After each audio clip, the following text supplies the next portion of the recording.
Now we are live, but we're not actually live. This is an absolute first for me. I'm recording this live, although no one's going to see it until it is aired for the first time exclusively for the Post Millennial. Exclusive legal analysis and breakdown of the Steve Bannon trial, which got underway today despite Steve Bannon's best efforts. Day one of the trial, jury selection.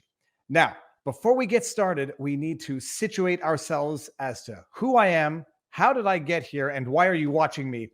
David Frei, a Montreal litigator turned YouTuber, and now a Montreal litigator, moved to Florida. You may know me better from my YouTube channel, Viva Frei, and from other legal analyses, breakdowns of things going on in the world that just don't make sense to most people, such as Donald Trump indictment number 1, Donald Trump indictment number 2, the Michael Flynn judicial saga, the Rittenhouse trial. Today, exclusively for the Post Millennial, I'm going to be doing a daily recap of the Steve Bannon contempt of Congress trial that got underway today with jury selection. But now that you know who I am, in the event that you didn't, let's start by situating everyone in this trial itself, starting with how did we get here? Who is Steve Bannon? Why is he being prosecuted for contempt of Congress? What does it mean? And what happened on day one of the trial? Steve Bannon, for those of you who may not know, I'm going to share a window, is a former Trump advisor. The media will never let you forget it because, it's Trump. And anyone directly or indirectly associated with Trump, as we have now seen through a highly politicized and weaponized prosecutorial and judicial system, is in the crosshairs of what has been established as the January 6th investigative committee, congressional committee. This is Stephen Bannon, former aide to Donald Trump, now going to trial because his requests to have the trial postponed were denied. Former advisor, served for a very short period of time before Trump let Steve Bannon go. So at the time of all of these events, Steve Bannon wasn't officially part of the Trump administration. Why is that relevant? We'll get to it later when it comes to this thing known as executive privilege. But Steve Bannon was, once upon a time, part of Trump's team, and he'll never be forgotten, and he will always be a target. You may recall that Steve Bannon has faced charges such as "We Build the Wall" indictment.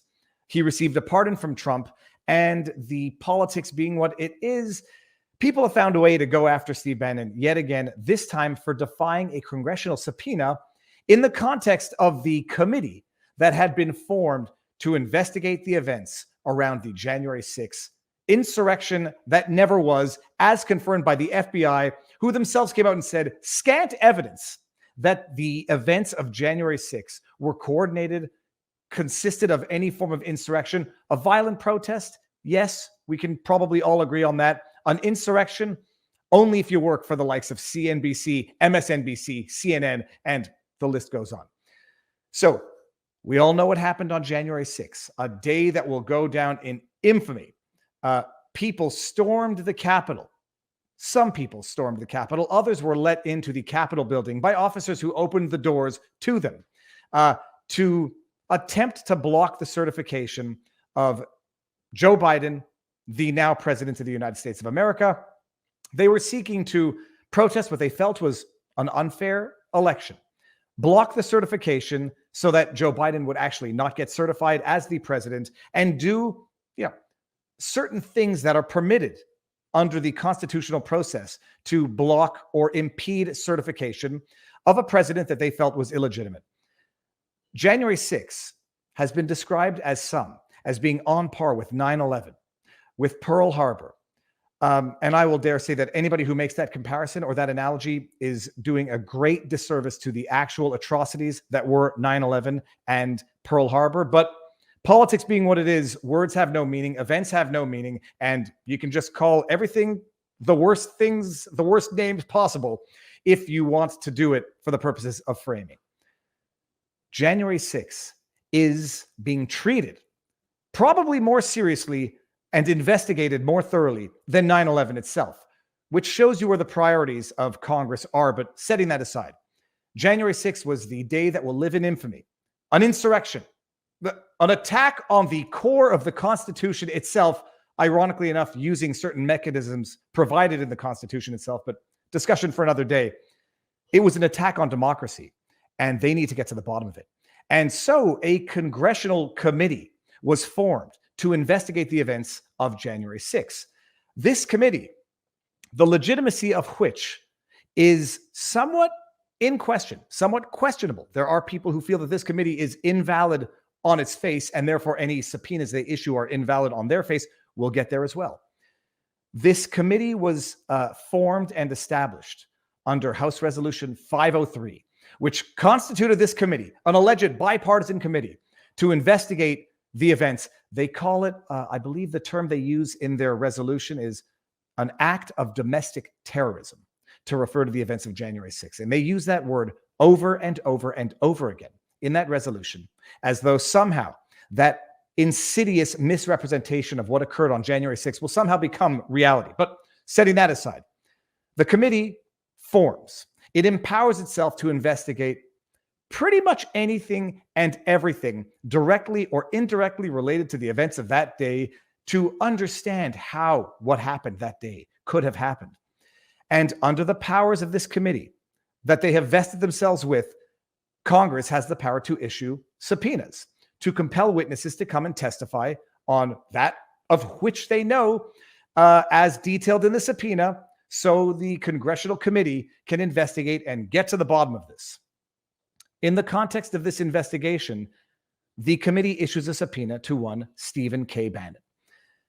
Important to note that Steve Bannon was not even present on the day of January 6th. He was not in the Capitol building. He was not present on January 6th, but he was present the day before, when he is alleged to have said something to the effect of, all hell is going to break loose tomorrow. Steve Bannon has a wildly popular podcast, a wildly popular social media platform, which might explain why he's being targeted like this.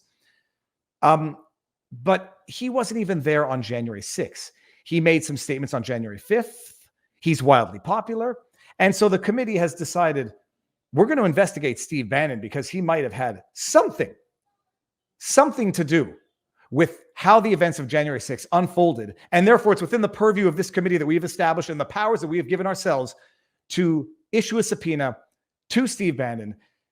I won't go through the subpoena now, but to say that it was drafted in a manner that could be qualified as a fishing expedition would be an understatement.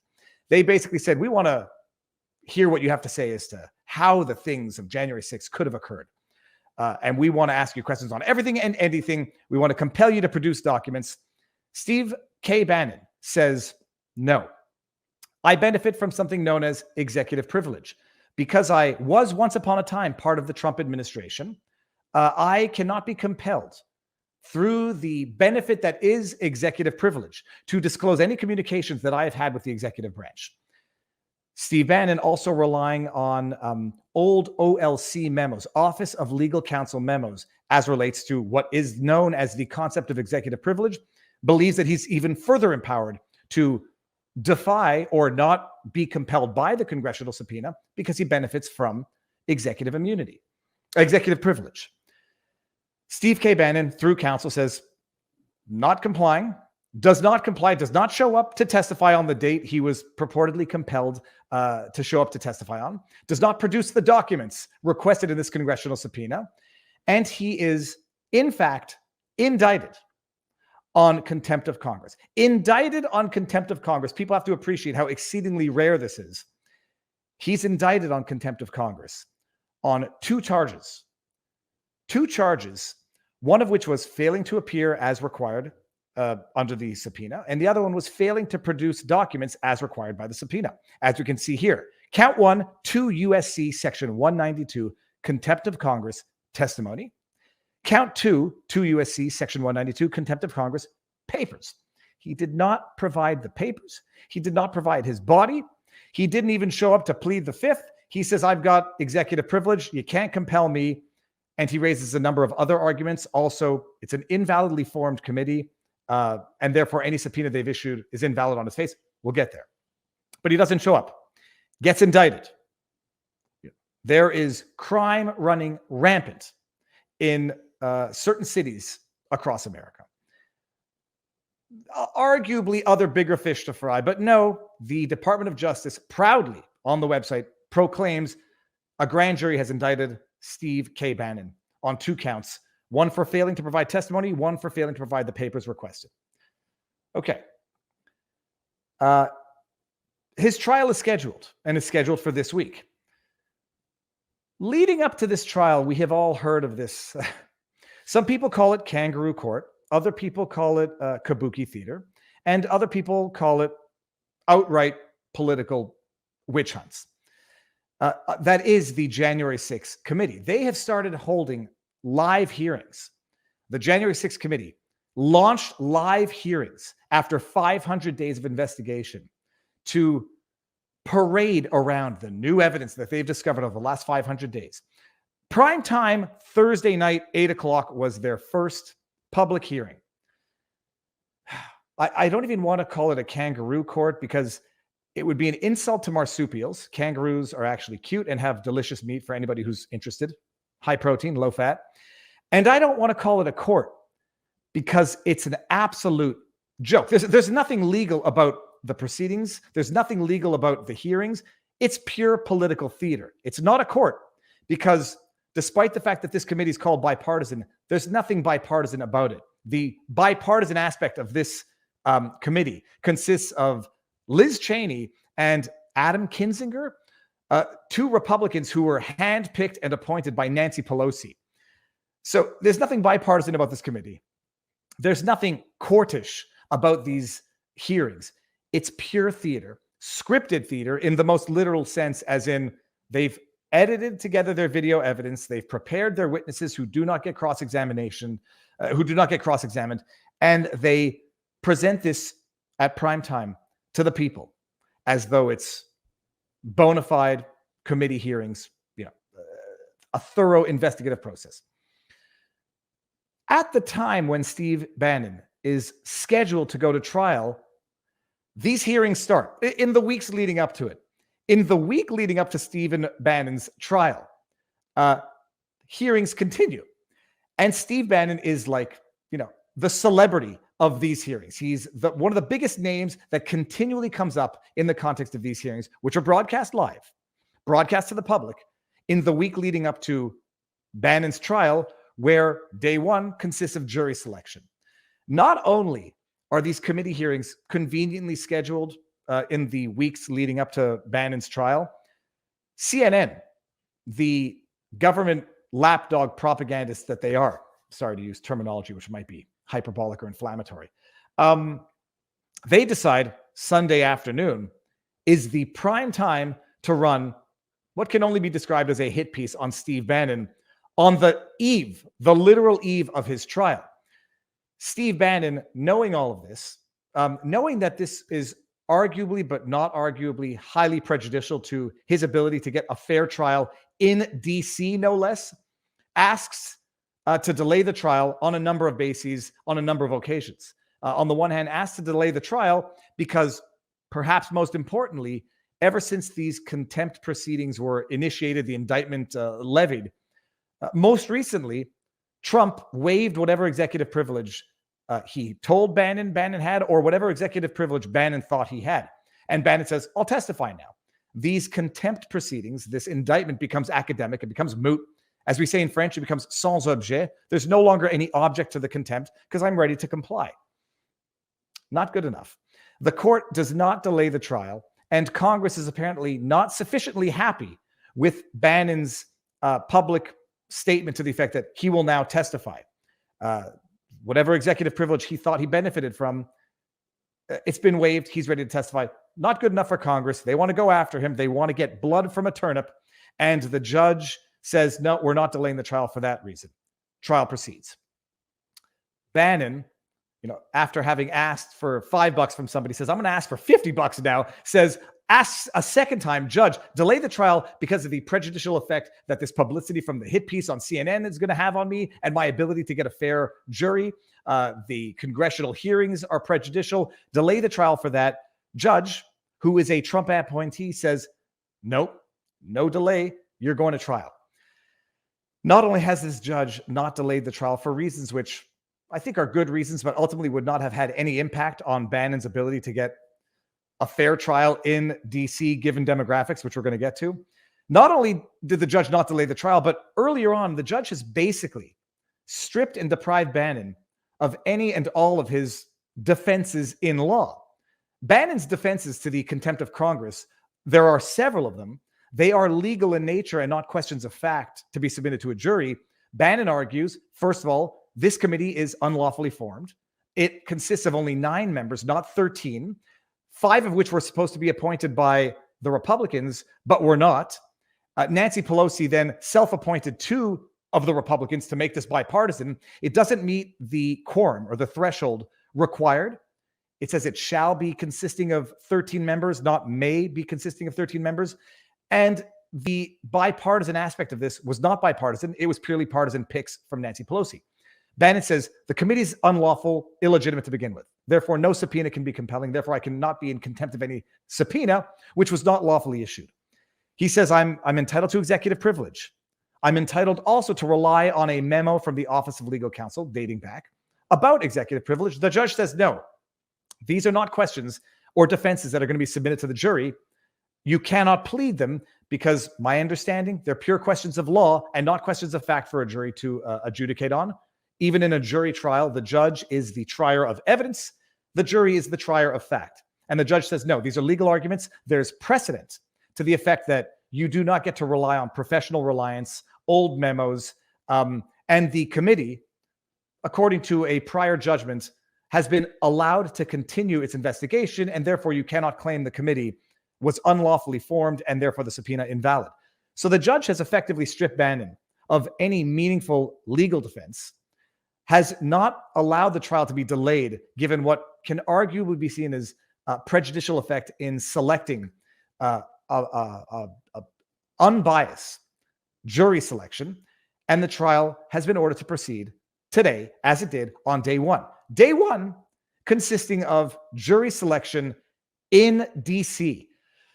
For those of you who may not know, getting a good mix, politically speaking, of a DC jury trial, there's a thing called statistics and odds in this world, and you can't argue with statistics and you can't argue with odds. They are what they are.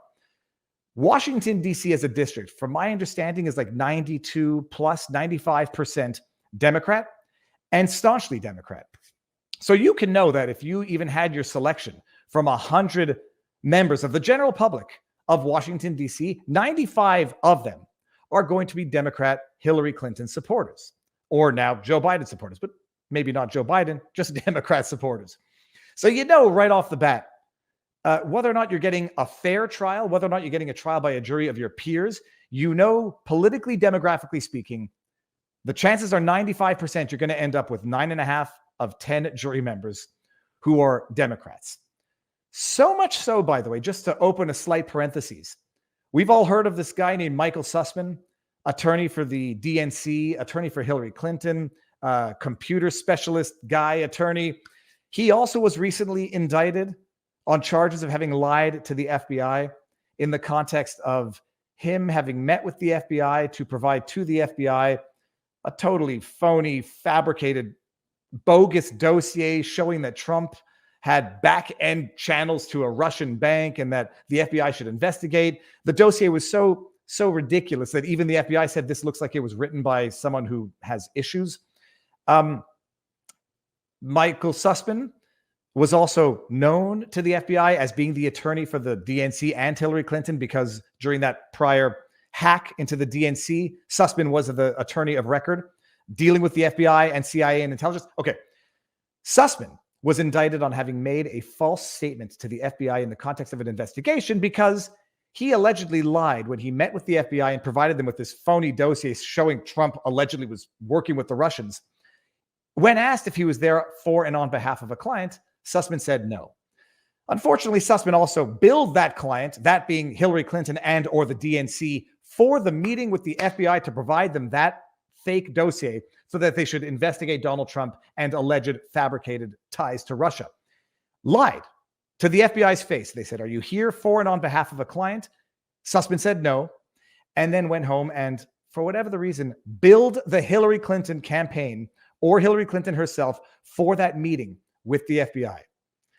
Dead to rights, ordinarily, in any other jurisdiction other than DC. Michael Sussman, dead to rights on the substance of those accusations, went to trial and was acquitted because I think one of the jury members went public afterwards and made a statement to the effect of, there are bigger fish to fry than Sussman's meaningless lie to the FBI as to who he was there representing when he met with the FBI, saying he was there as a concerned citizen, giving them this file, this phony dossier. And by the way, the DNC Hillary Clinton campaign also paid Sussman to create the fake dossier, but setting that aside, acquitted.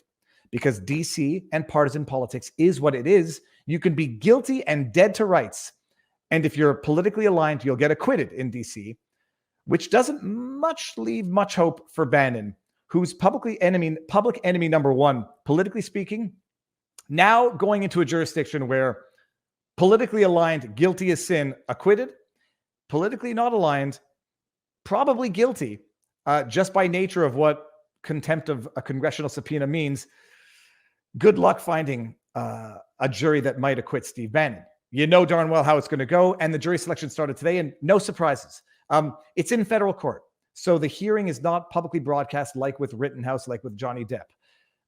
There are people in there live tweeting in certain media rooms, and then you can get into the main room, from what I understand, pen and paper only, but people are reporting on jury selection. And it seems jury selection is what jury selection is. From what I have been told from people on the ground, majority white, a good split between men and women, and from all accounts today, more of the same. You have some prospective jurors saying, I'm not going to believe a word Steve Bannon says because of who he affiliates with. Another juror has connections. It's an incestuous world, DC. The legal community is pretty incestuous. Put those together. In the Michael Sussman trial, you had members of the jury who played ball with some of the attorneys, who played ball with Sussman. I mean, people who are so connected. There's no other word other than describing it as an incestuous relationship of connections, politics, law, etc. Starting off today again, a lot of people are connected, know people who know people, or are like staunch donors to the Democrat Party. So it's going to be what it is. I think at this point in time, I don't think they've completed the jury selection. It'll continue to tomorrow, and then we're going to hopefully start the trial, which, as Bannon's attorney said, well, Your Honor, you've stripped us of all of his grounds of defense. What are we going to trial on? To which the judge said, good question. We're going to go through jury selection. They know they're going to get a jury that is, if it's not 95% anti-Bannon, pro-Democrat, it's 100% pro-Democrat, anti-Bannon. You know you're going to get it. What is going to be Bannon's defense? Who knows? He's going to get to cross-examine some of the witnesses of the prosecution. But you have to bear in mind, prosecution just has to come in and say, Mr. Bannon, did you receive this subpoena? Did you comply with it, as in meet on the dates specified? Did you provide the documents? No. Yes, I received it. No, I didn't. No, I didn't. End of story. Bannon will get to cross-examine, and I'm not sure how far he's going to get to go with the cross-examination, because it's not going to turn into a fishing expedition, even in defense. Apparently, Bannon is going to be allowed to have counsel testify, but Bannon has been precluded from the professional reliance defense. So the lawyer's not going to be able to testify on that in front of the jury, which is going to be 95 to 100% pro-Democrat, anti-Bannon, anti-Trump. So we'll see where it goes. That's where it's at as of today, day one. That is the overview. Whether or not this trial even lasts the week it was scheduled to last, I'm skeptical. There isn't much to go to trial on here. Interesting to note, the two charges, contempt of Congress for testimony, contempt of Congress for papers, they have a minimum and a maximum sentence. Minimum sentence of 1 month in prison and $100 fine, I believe. Maximum sentence of $1,000 fine and 1 year in prison per charge. From what I understand, a judge cannot even say, Bannon, I'm not even giving you the minimum. Minimum is required minimum. There would be a question as to whatever sentence would be served concurrently or consecutively. We'll see. But look, you don't have to be a gambling man to say Bannon's probably going to get convicted, because on its face, it doesn't look good, and let alone in the jurisdiction. And from what we're hearing of the stories coming out of the prospective jurors, you know darn well there's almost no point in fighting. One of the jurors, by the way, this is coming from boots on the ground, Joe Neerman, Good Logic. And I discussed this in my podcast live stream today with Robert Gouveia, Watching the Watchers, and Joe Neerman, Good Logic. One of the prospective jurors was in fact a lawyer. And it became known that this lawyer had a case pending in front of the very same judge, had motions pending in front of this judge. Both the prosecution and the defense apparently were prepared to allow this juror to sit on the jury.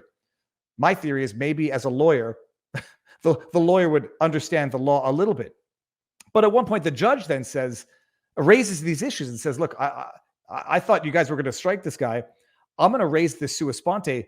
This guy should not be a juror. He's got a trial in front of me and motions pending in front of me.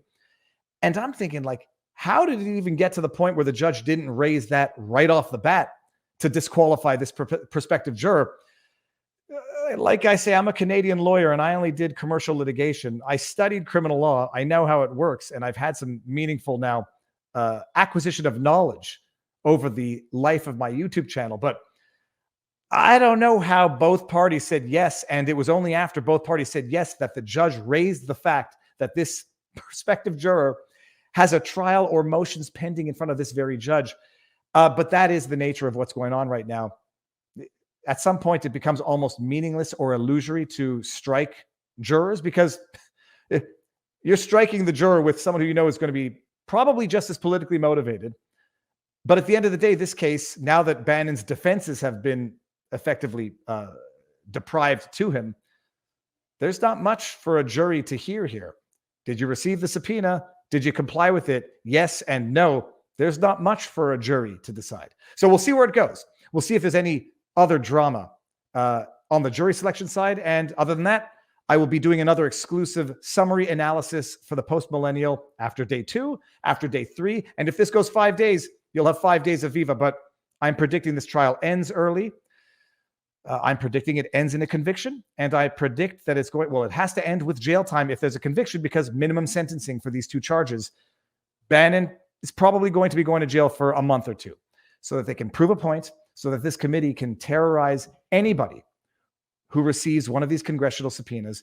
There will be very good grounds for appeal, because despite a prior court ruling on the committee being allowed to conduct its investigation, there are legitimate and very meaningful questions in law as to whether or not this committee is lawfully formed to begin with, and whether or not they can even issue binding subpoenas that people have to comply with. So we'll see. This is day 1. Day 1 of, we'll see how many. Viva Frei, David Frei. This has been a pleasure. Post Millennial will be posting the update tomorrow. And check out my live streaming during the day, Viva Frei. And if you like what you see, share and subscribe. Peace out, peeps.